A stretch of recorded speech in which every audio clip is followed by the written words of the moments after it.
I would ask you between Kamal sir and Mohanlal, what would you say, sir? I'll take both.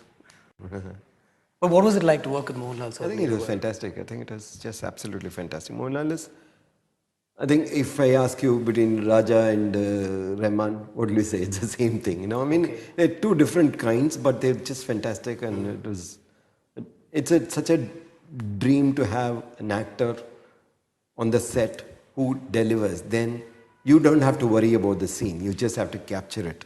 You know, you don't have to stage it very difficultly. You don't have to worry about, setting it right by cuts and by the angles.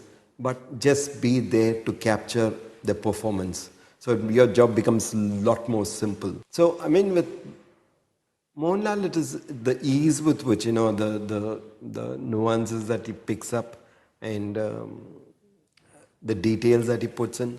And he taught me a couple of things. I mean, in the sense, I picked quite a few from both the actors, which I use it all the time in my films. That's a good thing about working with good actors, that you learn fast, without telling them that you're learning. That we would rehearse, the Irver had a lot of elaborate shots, choreographed and, with the crowd and things like that.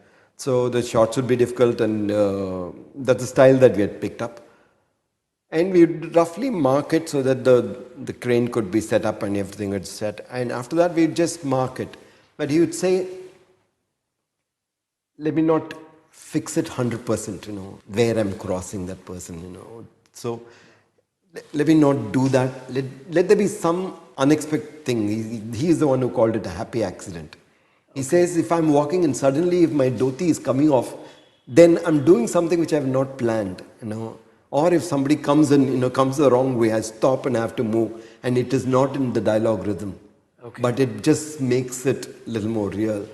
So, I mean, these kind of smaller things, I mean, just such a pleasure to see happening in front of you. You know that somebody who's honed his trade very well.